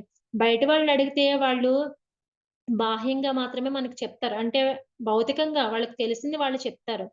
ఇలా చర్చించిన తర్వాత నాకేదైనా సరే ఇంట్లో ఏదైనా సమస్యొచ్చినా సరే సీనియర్ పిరమిడ్ మాస్టర్‌ని అడుగుతాను ఖచ్చితంగా. ఏదొచ్చినా ఏ చిన్న విషయాన్ని కూడా నేను చర్చిస్తాను. అలాగా లలిత అనే ఫ్రెండ్ ఫోను చేసి "వనజ ఎల్1 జరుగుతుంది. నువ్వు అర్జెంట్‌గా జాయిన్ అవ్వు" అన్నది. "ఎల్1 ఏంటే బాబు" అంటే, "లేదు నీకు చాలా నాలెడ్జ్ అందుతుంది. దానివల్ల మనం ఎటువంటి సమస్యనైనా సరే తేలిగ్గా పరిష్కరించుకోవచ్చు" అని చెప్పింది. సరే నా దగ్గరికి ఎందుకొచ్చిందో, తినెందుకు చెప్పిందని చెప్పి నేను ఎల్1లో జాయిన్ అవ్వడం జరిగింది. జాయిన్ అవుతే మనకి 12 టాబ్లెట్స్ నేను శశి మేడం గారు చెప్పారు మనకి. 12 టాబ్లెట్స్ చెప్పారు కదండీ! అవి ఫస్ట్ చెప్పేవారనమాట. ఆహా! అంటే మనము స్వాధ్యాయం చెయ్యాలి. స్వాధ్యాయం చేయటం వల్ల మనకి తెలిసిన జ్ఞానాన్ని మనం ఆచరణలో పెట్టాలి. అప్పుడు మాత్రమే మనకు సమస్యలన్నీ సమసిపోతాయి. ఒకవేళ ఏదైనా సమస్యొస్తే దానికి తగ్గ పరిష్కార మార్గం అక్కడుంటుంది అని చెప్పేసి నాకు చాలా బాగా అర్థమైందండి. అర్థమైనప్పుడు నేనేం చేశాను, ఎల్1లో జాయిన్ అవ్వడం జరిగింది. ప్రతి ఒక్కటి నేర్చుకోవడం జరిగింది. నేర్చుకున్న తర్వాత అప్పుడు ఆహా! స్వాధ్యాయం అంటే ఇంత బాగా ఉంటుందా? చదవడం కాదు. దాన్ని ఆచరణలో పెట్టాలి. ఆచరణలో పెట్టినప్పుడు మాత్రమే మనం అద్భుతంగా మారిపోతాం అని చెప్పి నాకు నేను తెలుసుకున్నాననమాట. తర్వాత భావన రోజు కొద్దిసేపు ఇప్పుడైతే ఏం చేస్తానంటే నేను 2020లోకొచ్చినప్పటికి కూడా వచ్చానిప్పుడు అప్పుడు స్వాధ్యాయం సరిగ్గా చేయలేదు. ధ్యానం చేసినంత మాత్రాన సరిపోదండి. ఎవరికి కూడా ధ్యానం చేసినంత మాత్రాన సరిపోదు. ధ్యానం చేసి మన స్వాధ్యాయం ఖచ్చితంగా చేసి ఆచరణ చేస్తే మనకున్న సమస్యలు దూది పింజల్లాగా ఎగిరిపోతాయండి. అది ఆచరణ అంటే ఇది అర్థం. తర్వాత ప్రణాళిక, నిజాయితీ, అదే పని, నెమ్మదితనం, స్థిరత్వం అండి. ఇక్కడ 5 చేతి వేళ్ళతో పోలుస్తాం అనమాట దీన్ని. ప్రణాళిక ప్రతి సమస్యకు సరళంగా పరిష్కరించుకునే పదంలో ముందుగా మనం అర్థం చేసుకోవాల్సిన విషయం ఆ సమస్యకు సంబంధించిన వరకు సరైన ప్రణాళికను కలిగి ఉండటము. అంటే సరైన ప్రణాళిక అంటే ఏంటి? ఎగ్జాంపుల్ ఏంటి? ఈ నెలలో నేను ఇంతమందికి ధ్యానం చెప్దాం అనుకున్నాననుకోండి. లేదా రోజుకు ఒక వ్యక్తికి ధ్యానం చెప్పాలి. నేను ఇన్ని గంటలు ధ్యానం చెయ్యాలి. ఇన్ని గంటలు పుస్తకాలు చదవాలి. ఇన్ని గంటలు సంగీతం నేర్చుకోవాలి. ఇన్ని గంటలు డాన్స్ నేర్చుకోవాలి. నా గురించి మాత్రమే చెప్తున్నానండి. లేదా లాంగ్వేజ్ నేర్చుకోవాలని ఒక ప్రణాళిక వేసుకోవాలి మనమందరం కూడా. పరిష్కార మార్గం ఆధ్యాత్మికం ఏమై ఉంటుంది? అసలు మొత్తం సమస్యలో మన పాత్ర ఎంత? దీనికి సుమారు ఎంత సమయం పట్టవచ్చు? వంటి ప్రశ్నలు వేసుకొని వాటన్నిటికి వచ్చిన సమాధానంతో రమారమి ప్రణాళిక వేసుకోవాలి. ప్రణాళిక అంటే ఇక్కడ మనకేం చెప్పారు? సమస్య బట్టి ప్రణాళిక వేసుకోవాలని చెప్పారు. సరైన ప్రణాళికతో ఉన్నప్పుడు సమస్యలు ఎన్ని ఉన్నా బండి మాత్రం గాడిలో ఉన్నట్టు లెక్క కరెక్ట్‌గా చెప్పాలంటే అస్తవ్యస్తం, గందరగోళం నుండి ముందు బయట పడతామనమాట. లైబ్రరీ పుస్తకాలు ఏది కావాలంటే అది చటుక్కున తీసుకునే విధంగా ఒక వరుస క్రమంలో టైటిల్‌తో సహా ఎలా పేర్చి ఉంటాయో, అలా అన్ని స్థాయిల్లో సమస్యలపై మనకు పూర్తి అవగాహన ఉండాలి. మనం లోతుల్లోకి వెళ్తే అసలు చాలా సార్లు మనవి కాని సమస్యలు కూడా మనం తీసుకొని తెగ బాధపడిపోతూ ఉంటాము. అంటే పక్కవాళ్ళ సమస్యొచ్చిందనుకోండి, ఇది జనరల్‌గా జరిగేది. పక్కవాళ్ళ సమస్యొచ్చిందనుకోండి, ఇది నేను గూడా చేసేదాన్ని.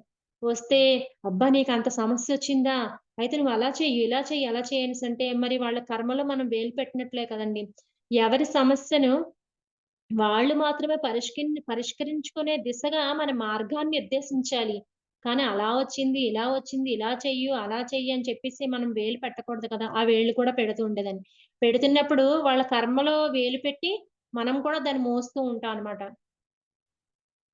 ఇంకా రెండోది ముందు చెప్పుకున్నట్లు సమస్యకు గల మూల కారణమైన గుణాన్ని లేదా నేర్చుకోవాల్సిన విశేషం విశ్లేషించి ఏది చేయటం వల్ల సమస్య తగ్గుతుంది అనేది కనుక్కొని దాన్ని చేయటం వల్ల మనము సరైన అవగాహన తెచ్చుకొని దాన్ని చేస్తే ఆ సమస్య పోతుంది. సామూహిక సమస్యలు మనకి సంబంధించిన వరకు సామూహిక సమస్యలను మనకి ఎంత వరకు పాత్ర ఉంటుందో అంత మాత్రమే పాత్ర పోషించాలి. పూర్తిగా దాన్ని మోయకూడదు. వాళ్ళ కర్మలను మన నెత్తి మీద వేసుకోకూడదు. మనం చెప్పాలి. ఏమంటే "నువ్వు ధ్యానం చెయ్యు." ఇప్పుడు మనం చేస్తున్న పనేంటండి, ఎవరైనా మన దగ్గరకొచ్చి ఈ సమస్య ఉంది అనేసంటే, "నువ్వు ఇంత ఒక 41 డేస్ పెట్టుకో. ధ్యానం చెయ్యు." ఇప్పుడు నేనిక్కడున్నాను కదండీ! ఇక్కడే ఎగ్జాంపుల్ చెప్తాను. ఒకామె తను పిల్లలు లేరు. తను మామూలుగా మాట్లాడిన సందర్భంలో చెప్తే ఏం చెప్పాలి? అది మనలాగా మనం ఫీల్ అయిపోయి తీసేసుకోకూడదు. అమ్మో! పిల్లలు లేరా ఈవిడకి? ఆహా! అబ్బా! ఎంత కష్టం. ఇలా ఏదో ఆలోచించకూడదు. అప్పుడు మనం ఏం చెప్పాలి? అమ్మా! నువ్వు ధ్యానం చెయ్యి ఒక 41 డేస్. చక్కగా ధ్యానం చెయ్యు. ధ్యానం చేసి విజువలైజేషన్ చేసుకో. మేనిఫెస్టేషన్ చెయ్యు. అంటే ఏంటి? నీకు బిడ్డొస్తుందని చక్కగా ఊహించు. విశ్వాన్నడుగు. ఇది న్యాయబద్ధమైన కోరిక. కాబట్టి బాగా ధ్యానం చెయ్యి. గంటలు గంటలు ధ్యానం చెయ్యి. ధ్యాన మాతృత్వం గురించి చెప్తాను నీకు అని చెప్పేసి తనకి చెప్పేదాన్ని. ఇంకో సమస్యొస్తే ఆ బాబుకి ఆటిజం ఉంది. అంటే ఇవన్నీ ఇప్పుడు నాకు జరుగుతున్నవే నేను చెప్తున్నానండి.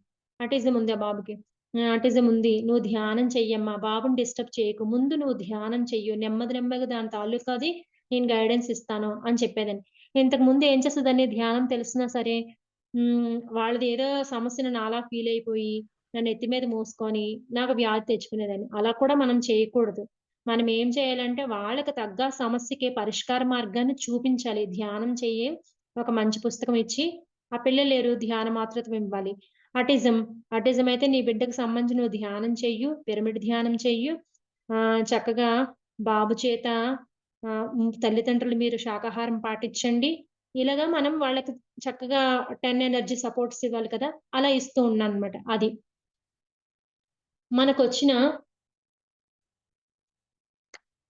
మంచి సమస్యలు, చెడ్డ సమస్యలన్న విభజన. ఇక్కడ మంచి, చెడు అన్నది సందర్భానుసారం అయినప్పటికీ విషయవాంఛన నుండి పరుగులు తీస్తూ వాటి వల్లనే ఆనందం ఉందనుకోని వాటి కోసం మనిషి పడే తాపత్రయాలన్నీ చెడ్డ సమస్యలు లేదా కష్టాలుగా తమ వ్యక్తిగత ఆత్మ పరిణితికి మంచి సమస్యలు, చెడ్డ సమస్యలు ఏవి అనేదే ఉండదండి. మనం విభజించుకునే దాన్ని బట్టే ఉంటుంది. అయితే ఇప్పుడు మనం ఏం చేయాలంటే, మన ఆత్మ పరిణితికి సంబంధించి మనం ఆత్మాభివృద్ధికి దోహదపడే పనులు చెయ్యాలి. ఆ తర్వాత ఇతరుల ఆత్మాభివృద్ధికి దోహదపడే పనులు మాత్రం మనం చెయ్యాలి. మనకు వచ్చిన ధ్యానానుభవాలు, మన పరిణతిలో నేర్చుకున్న విషయాలతో ఒక మంచి ఆధ్యాత్మ పుస్తకాన్ని ప్రచురణ చేసి 10 మందికి ఇవ్వాలనే తాపత్రయంతో ఒకసారి శ్రీకారం చుట్టాక ఆ పుస్తకం టీడీపీ చేసి, తప్పులు దిద్ది, ముద్రించి చేతుల్లోకొచ్చేసరికి ఎన్ని కష్టాలుంటాయి.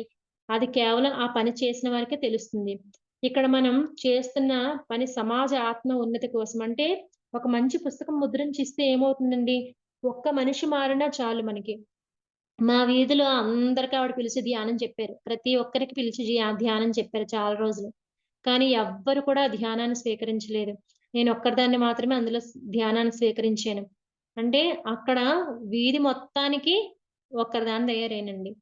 అలాగా ఇప్పుడు ఇక్కడేంటి మనం ఏం చేస్తున్నాం, ఒక పుస్తకం మన ధ్యానానుభవాలు చక్కగా ఒక పుస్తకం ముద్రించి ఇచ్చామనుకోండి, ఎవరో ఒకరు దానికి కనెక్ట్ అవుతారు. అది ఒక మంచి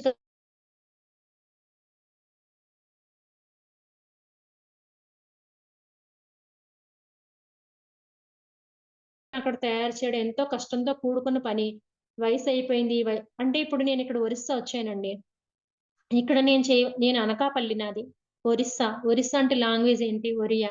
మరి నేనది నేర్చుకోవాలి. నేర్చుకొని ఇక్కడ అందరికి కూడా ధ్యానం చెప్పాలి. నా పని నేను ఒక విత్తనం వేసుకుంటూ వెళ్ళిపోవటమే. వాళ్ళు స్వీకరిస్తారా లేదా అన్నది కాదు. మన పత్రి సార్ ఏం చెప్తారు? మనం చెప్పుకుంటూ వెళ్ళిపోవడమే. వాళ్ళకి ఎప్పుడు ఆ స్థితొచ్చిందనుకోండి వాళ్ళు స్వీకరిస్తారు. నాకు ఫస్ట్‌లో ఆవిడ చెప్పారు. నేను స్వీకరించలేకపోయినా. ఆ స్థితి నాకు లేదు. ఆ తర్వాత ఇంకో ఆమె చెప్పినప్పుడు నేను స్వీకరించాను కదా! అలాగే ఇక్కడ నేనిప్పుడు ఏం చేస్తున్నాను? హ్మ్. మా హస్బెండ్ ఒరియా వచ్చు. తనకి నేను చెప్పాను. "నువ్వు ఒరియాలో మాట్లాడండి. నేను అర్థం చేసుకుంటాను. నేను లాంగ్వేజ్ నేర్చుకోవాలి." ఎందుకంటే జీకే సార్ గారు చెప్పారు. మనము ఊరు వెళ్ళాము అంటే, అక్కడ ఖచ్చితంగా ఆ భాష నేర్చుకోవడానికి అయ్యుంటుంది. అక్కడ మనం ఆ భాష నేర్చుకొని ధ్యాన ప్రచారం చేయడానికి అయ్యుంటుంది అనేసన్నారు. కాబట్టి నేనిక్కడున్నాను కాబట్టి ఇప్పుడు ఒరియా నేర్చుకుంటున్నాను. సంగీతం. ఇప్పుడేంటి, ఇప్పుడు డాన్స్. నాకీ వయసులో ఏంటి, నాకేం కాదు. నేను చక్కగా నాకు అది చిన్ననాటి నుండి నాకా కోరికుంది. ఇప్పుడు నేను యామిని గారి దగ్గర మేము కూచిపూడి నేర్చుకుంటున్నామండి. సుదర్శిని అకాడమీలో సంగీతం నేర్చుకుంటున్నాము. ఇంత అద్భుతంగా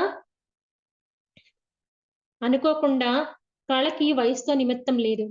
మొన్న లక్ష్మి గారు చెప్పారు. ఫ్లూట్ లక్ష్మి గారు. ఆవిడని చూస్తే నాకెంత ఆశ్చర్యం అయిపోయిందంటే చాలా అండి. మనకి వికసిత పుష్పాల్లో ఆవిడొచ్చి ఏం చెప్పారంటే క్లాస్‌లో ఆవిడ ఫిఫ్త్ క్లాస్ మాత్రమే చదువుకున్నారంట. ఫిఫ్త్ క్లాస్ అండి. ఫిఫ్త్ క్లాస్ చదువుకొని ఆవిడ చక్కగా తర్వాత ఫ్లూట్ నేర్చుకున్నారు. కన్నడ భాష నేర్చుకున్నారు. ఇంగ్లీష్ నేర్చుకున్నారు.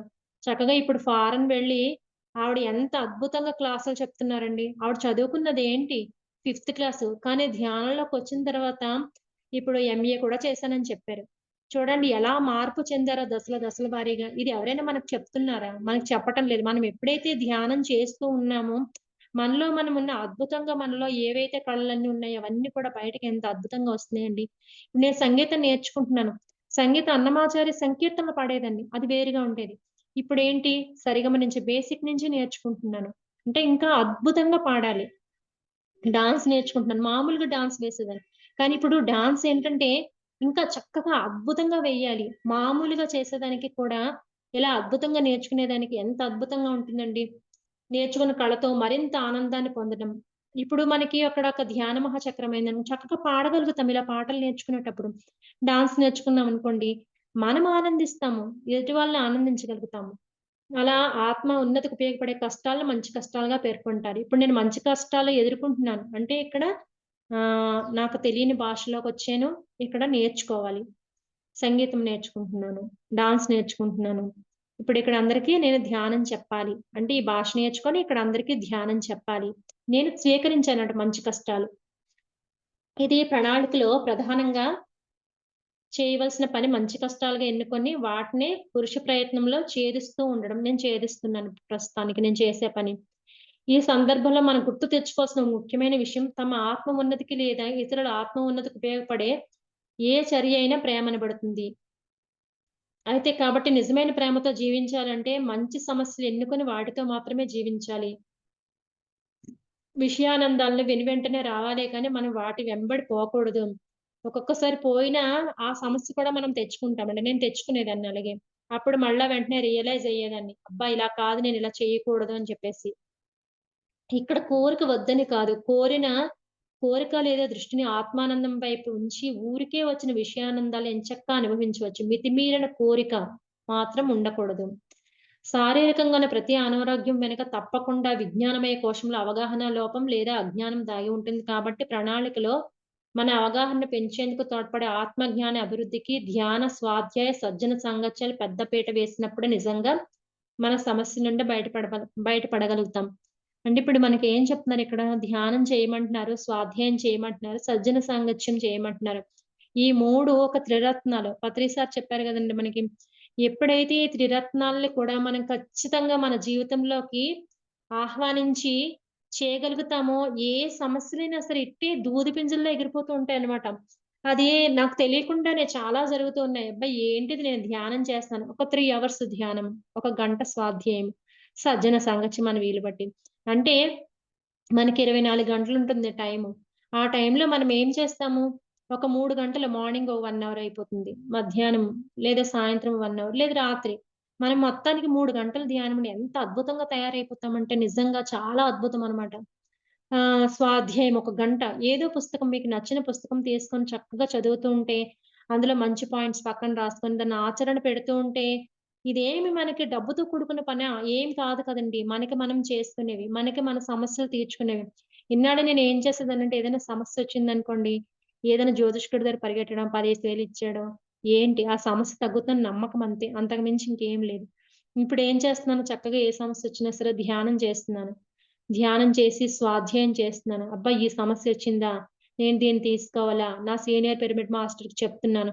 ఆళ్ళేం చెప్తున్నారు? నాకేదైతే చెప్తున్నారో దాన్ని ఆచరణ చేస్తున్నాను. "నువ్విక్కడ ఉంటున్నావు గదమ్మా! ఈ భాష నేర్చుకో. నువ్విక్కడ ఆ భాష ద్వారా నువ్విక్కడ ధ్యానం చెప్పగలుగుతావు. విశ్వ కళ్యాణానికి తోడ్పడుతున్నావు. నీ సమస్యలు సమసిపోతాయి." అద్భుతంగా ఉంది గదండీ! అంటే, మళ్ళీ ఇక్కడ ఏం చేస్తామంటే, ఒక మంచి డాక్టర్ వద్దకు వెళ్ళడం, ఒక మంచి లాయర్ దగ్గరికి వెళ్ళడం. అంటే ఒక సమస్యొచ్చిందనుకోండి, నేనే అబ్బా! నాకీ సమస్యొచ్చింది ముందు అంటే ధ్యానంలోకొచ్చిన తర్వాత కొన్నాళ్ళు పోయిన తర్వాత, అబ్బా! నాకేదైనా వచ్చిందనుకో ముందు డాక్టర్ దగ్గరికెళ్దాము, లేదా లాయర్ దగ్గరికెళ్దాము, లేదా డబ్బున్న వ్యక్తి దగ్గరికెళ్దాము, ఇలాగనుకుంటాం. దానివల్ల పరిష్కారం ఏ మాత్రము లభించదండి. ఒకానొక సందర్భంలో హాస్పిటల్‌కి వెళ్ళవలసిన సమయం వచ్చినప్పుడు నాకు తెలిసింది. అది కూడా రుచి చూపిచ్చారనమాట నా గురువులు. అది లేదు. నాకు సమస్య లేకపోయినా సరే, ఏదో సినిమాలో చూడండి వాడికా మితిమీరిన ఆత్రం అంటారో ఏంటో జాయిన్ అయిపోవడం, టెస్టులు చేయించుకోవడం అవిని. అలా ఉండేదండి నా బుర్ర కూడా. ఏం లేకపోయినా సరే ఎళ్ళడము అలా ఉండేది. కానీ ధ్యానం చేసిన తర్వాత ఏదైతే ఆచరణ చేయాలో ఆ ఆచరణ చేసినప్పుడు అది నెమ్మదిగా తగ్గుతూ వస్తుందనమాట. అబ్బా! లేదంటే నాకు ఆ ఫ్యామిలీ డాక్టర్ ఉంటే బాగున్ను. ఎప్పుడూ చెకప్‌లవి చేసుకుంటూ ఇలా అలా కాదండి. అది ఎంత మాత్రమో కాదు. చాలా మంది ఆడవాళ్ళు నమ్ముతూ ఉంటారు. ఆడవాళ్ళంటే మగవాళ్ళని నమ్ముతూ ఉంటాం. అది ఎంత మాత్రమూ కాదు. మనలోని మనం సరైన ధ్యానం చేస్తూ, సరైన స్వాధ్యాయం చేస్తూ ఉంటే గనక సమస్యలవే తగ్గిపోతాయి. మరి డాక్టర్ దగ్గరికెళ్దాము, లేదంటే ఎవరి దగ్గరికైనా సరే ఒక లాయర్ దగ్గర సాంఘిక సమస్యొస్తే ఒక లాయర్ దగ్గరికి వెళ్దాం. అలా ఏం లేదు. మనం చేయవలసింది చేస్తే పొందగలిగింది పొందుతాము. మన కనీస జ్ఞానానికి విరుద్ధంగా ఉండే ముఖ్యమైన ఆధ్యాత్మిక పాఠం. సమస్యలో చెడును తీయటం అనేది ఉండటం. మంచిని పెంచడమే ఉంటుంది. ఎవరైనా విపరీతంగా నెగెటివ్ ఆలోచనలు వస్తున్నప్పుడు వాటిని ఆపడానికి లేదా ఆలోచించకుండా కట్ చేయడం అనేది సాధ్యమయ్యే పని కాదు. ఇప్పుడు మనం మనుషులం గదండీ! మామూలుగా సంసారంలోనే నిర్వాణం అన్నారు మన పత్రి సార్. ఇప్పుడు ఎంత చేస్తున్నా గాని ఇది నా గురించి మాత్రమే నేను చెప్తున్నాను. నెగెటివ్ భావనలొస్తూ ఉంటే ఏంటి నేను ధ్యానం చేస్తున్నాను. ఇంకా నాలో నెగెటివ్ భావనలు ఎందుకొస్తున్నాయి? దీన్ని ఎలా తీయాలి? అని చెప్పి నిరంతరం ఇప్పుడు మనం ఈ భూమి ఒక పాఠశాల. నిత్యం నేర్చుకోవటమేనండి. నిరంతరం నేర్చుకోవటమే దీని నుంచి మనము. ఒక మ ఇంట్లోనే మనకి బయటెక్కడ కాదండి. ఇంట్లోనే గురువులుంటారు. ఒక అత్తగారి రూపంలోనో, లేక ఒక భర్త రూపంలోనో, ఒక పిల్లల రూపంలోనో వాళ్ళు చెప్పింది మనకక్కడ జరుగుతున్న సిట్యుయేషన్‌కి మనం నేర్చుకోవాల్సుంటుందనమాట. ఆ నేర్చుకోకుండా పారిపోతాం గదండీ! అప్పుడే ఆ సమస్య అలా పట్టి పీడించేస్తూ ఉంటది మనకి. అలాగా ఏంటంటే ఇప్పుడు మనము ధ్యానం చేస్తూ దానికి మొత్తం మనకేం చెప్తుందంటే ధ్యానం చేయడం, స్వాధ్యాయం చేయడం, సజ్జన సాంగత్యం. ఈ 3 కూడా మనం ఆచరణ చేస్తే ఏ సమస్య అయినా తగ్గిపోతుంది అని చెప్తున్నారు. మన సమయాన్ని ధ్యానంలో లేదా అభివృద్ధి పరంగా ఉండే పనులతో పూర్తిగా నింపడం వల్ల క్రమేపీ మనలో వినాశక ధోరణి ఆ నెగెటివ్ ఆలోచనల గురించి వస్తున్నప్పుడు నేనైతే ఏం చేస్తున్నాను ధ్యానంలో కూర్చున్నప్పుడు గురువుల్ని హెల్ప్ చేయమని అడుగుతున్నాను. అంటే పుస్తకాల్లో అలా ఉంది. మీరు మీ అంతట మీరు ఏ పనినైనా సరే మీరు చేసుకోలేనట్లయితే ఖచ్చితంగా గురువుల సహాయం మీకు అందుతీరుతుంది. కాబట్టి అడగండి అని చెప్పేసుంటే నేనదే చేస్తున్నానండి. నేనీరోజు సుశీల గారిది ఒక వీడియో నేను చూసాను. ఆ వీడియో చూసినప్పుడు ఆవిడ ధ్యానం చేస్తారట. ధ్యానం చేసినప్పుడు ఈవినింగ్ పూట ఆవిడ అడుగుతారట. నాలో ఇంకా చెడు భావనలేవైనా ఉంటే వాటిని పూర్తిగా బయటికి పంపించేయండని విశ్వానికి సరెండర్ అయ్యి అడుగుతారంట. అంటే భగవంతుడంటే ఎవరమ్మా అని చెప్పి ఆవిడని క్వెషన్ చేస్తే ఆవిడేమన్నారో తెలుసండి? Unconditional love. అన్‌కండీషనల్ లవ్వే భగవంతుడు. పూర్తి ప్రేమ చైతన్యంతో ఎవరైతే ఉంటారో వాళ్ళే భగవంతులని చెప్పారండి ఆవిడ. ఎంత అద్భుతంగా చెప్పారంటే అలాగా విశ్వానికి సరెండర్ అయిపోయి, నాలో నెగెటివ్ భావనలున్నాయి. నేను తొలగించుకోలేకపోతున్నాను. కాబట్టి ఇవి నాకు తొలగించి, నాకు మంచి భావనలివ్వు అని చెప్పేసి, మనం పూర్తిగా శరణాగతి అయిపోవాలి భగవంతుడికి. ఆహ్, మనకి 'షిరిడి సాయి' సీరియల్‌లో కూడా నేను చూసాను. అన్ని సమస్యలు మీరే తీసుకుంటే మేమెలాగా అని చెప్పి బాబా గారు ఒక సందర్భంలో అడుగుతారనమాట. కాబట్టి మనము భగవంతుడికి ఒకానొక సందర్భంలో విశ్వానికి సరెండర్ అయిపోయి, నేనిది చేసుకోలేకపోతున్నాను. చేస్తున్నాను. నా వల్ల అవ్వటం లేదు. నాకు కొంచెం సహాయం చేసి పెట్టు అని అడిగిన వెంటనే మనకి లభిస్తుందండి. ఎందుకంటే భగవంతుడికి మనమంటే ఎంతిష్టమంటే మనల్ని మనం పుట్టక ముందే ఆయన అన్నీ సృష్టించి పెట్టాడు. కానీ మనం అజ్ఞానంతో ఇంకా అజ్ఞానంలో ఉండి భగవంతుడా అదివ్వు, ఇదివ్వు, ఇదివ్వు అని కోరుతున్నాము. ఆయన పళ్ళ చెట్లను సృష్టించాడు. నదులను సృష్టించాడు. భూమిని సృష్టించాడు. మనం పుట్టకముందే నా బిడ్డలు మరి ఆయన నుంచి వచ్చిన అంశే కదండీ మనం. నా బిడ్డలు అద్భుతంగా ఉండాలని సృష్టించారు. కానీ వీటన్నిటిని నాశనం చేస్తున్నాం తప్ప మనం ఏం చేస్తున్నాము? మనల్ని క్రియేట్ చేసుకునే శక్తిని కూడా అతనిచ్చాడు. మనము మన భావన ద్వారా మనకి విశ్వానికి ఏం తెలుస్తుందండి? ఇవన్నీ నేను ఎక్స్‌పెరిమెంట్స్ చేశాను. విశ్వానికి ఏం తెలుస్తుంది? మన మాట తెలీదు. మన చేత తెలీదు. మన భావన, మన లోపల ఏదైతే భావన మనం రిలీజ్ చేస్తూ ఉంటామో విశ్వంలోకి, అదే చక్కగా అద్భుతంగా రూపం దాలుస్తుందండి. ఇక్కడ విశ్వంలో అంతా కూడా సమృద్ధిగానే ఉంది. కొరత ఏమాత్రం లేదు. కానీ మన ఆలోచనలో ఏం చేస్తాము? అబ్బా! ఇది లేదు, అది లేదు, ఇది రాదు, అది కాదు, చెడు భావనలు ఇవే చేస్తూ ఉంటాం. వీటన్నిటిని తొలగించుకోవాలి. తొలగించుకోవాలంటే ఎలాగా? మనం ధ్యానం చేస్తూ, మంచి మంచి పుస్తకాలు చదువుతూ, మంచి వ్యక్తులతో మాట్లాడుతూ, మన యొక్క డౌట్స్‌ని ఒక గురువు తారసపడ్డాడనుకోండి, ఆ గురువుతో మనము ఇంటి యొక్క విషయాలు, ఆ విషయాలు మాట్లాడకూడదు. ఆ సబ్జెక్ట్‌కి సంబంధించింది మాత్రమే మనం మాట్లాడాలి. అప్పుడు ఎప్పుడైతే మాట్లాడుతున్నామో, మన సమస్య ఏదైనా ఉందనుకోండి, ఆయన నోటి వెంట వస్తది. ఎందుకంటే అంత అద్భుతంగా మనం ధ్యానం చేస్తున్నాం. ఈ శరీరంలోకి అమృతాహారం వేస్తున్నాం. కాబట్టి మనకు ఆ సమస్య పరిష్కారం చక్కగా మనకే లభించేస్తుంది. ఈ నెగెటివ్ భావనలు తగ్గాలంటే మనం ఏం చేయాలి?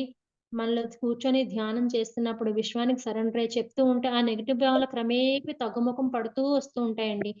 దానికి ముఖ్యంగా మనం చేయవలసిన స్వాధ్యాయము. స్వాధ్యాయము, ఆచరణ పెట్టాలి. నిజాయితీ. మనం చేసే పని పట్ల ఇప్పుడు నాకు చూడండి శ్రీదేవి మేడం గారున్నారు. నాకు కౌన్సెలింగ్ ఇస్తున్నారు. ఆవిడేం చెప్పారు నాకు భావన శక్తి బాగా చదువు నిజా ఆచరణ పెట్టు. మంచి కష్టాలు తీసుకో. తర్వాత 12 టాబ్లెట్స్ ఆచరణ చెయ్యు. సమస్య ఆధ్యాత్మ పరిష్కారం అది చదువుతూ ఉండు. ఇంకా బాగా చదువుతూ ఉండు. దాన్ని ఆచరణ చెయ్యంటే, మేడం గారు లేదు. నేను చదివేశాను. అని చెప్పొచ్చు. 15 డేస్‌కొకసారి కాల్ చేస్తారు. చదివేశాను మేడం. నాకన్నీ వచ్చిందని నాకది తెలిసిపోయిందంటే, నా మాటల్లోనే ఆవిడకి తెలిసిపోద్ది. ఆవిడడుగుతారు, "నీకు అందులో నచ్చిన సబ్జెక్ట్ ఏటమ్మా?" అంటే, ఏం చెప్తామండి నేను చదవకుండా? నేను చెప్పలేనప్పుడు. అలా కాకుండా నేను చదివి ఆచరణ చేస్తే నా మాటలో తేడా ఆవిడ గమనిస్తారు. ఎందుకంటే ఫస్ట్‌లో నేను చాలా నీరసంగా ఉండేదాన్ని.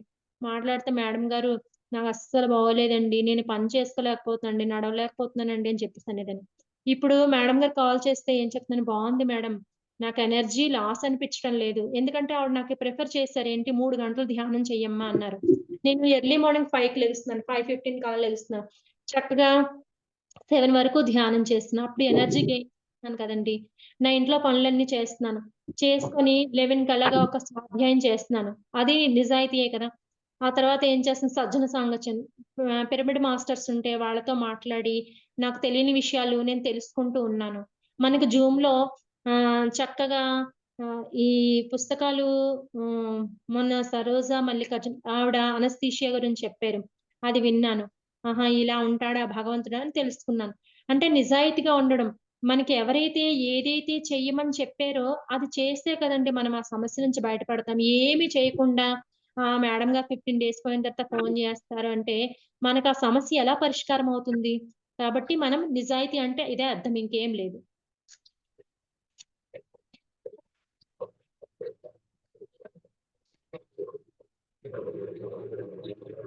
అదే పని. ఒకసారి పని యొక్క గుణాన్ని ఆచరించే స్థితికి చేరుకున్న తర్వాత కావాల్సిన దాని పరిమాణంలో సంపూర్ణత తీసుకొని సమస్య నెరవేర్చుకోవడానికి ఎంచుకున్న ప్రణాళికలో పనులు అదే పనిగా చేయటం. అంటే మనం ఆ గుణాన్ని హలో!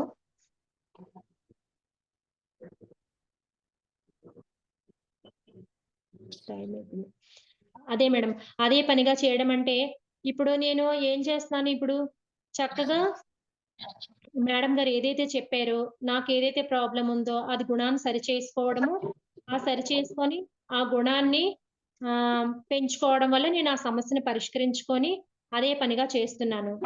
ఇంకపోతే నెమ్మదితనం. నెమ్మదితనం అలవాటు చేసుకోవడం అంటే, ఈ వెంట వెంటనే అయిపోవాలని కాదు. నెమ్మదితనం నేర్చుకోవాలి. అంటే కొంత టైం తీసుకోవాలి.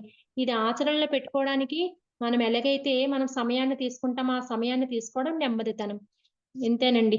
సమస్య ఆధ్యాత్మ పరిష్కారం అంటే ఏం లేదు. ముఖ్యంగా మన యొక్క గుణాన్ని, మన సమస్య ఏంటి, మనం ప్రధానంగా గుర్తించడం, దాని మూలంలోకి వెళ్ళటం, వెళ్ళి చక్కగా మనము ఆ సమస్యని ప్రధానంగా గుర్తించి పరిష్కరించుకునే దిశగా మన గుణలోపాన్ని చేరుస్తూ ఉంటే, ఏ సమస్యని ఇట్టే పరిష్కారం అయిపోతూ ఉంటదండి. అది నేను ఎక్స్‌పీరియన్స్ చేశాను. అంత అద్భుతంగా మనం అన్నిటిని కూడా సమస్యలన్నిటి నుంచి అధిగమించగలం. థాంక్ యూ మేడం గారు. Thank you madam. Thank you so much madam. మా ఛానల్కి వచ్చి ఎంతో గొప్ప ఆత్మజ్ఞానాన్ని అందించారు మేడం. Thank you madam.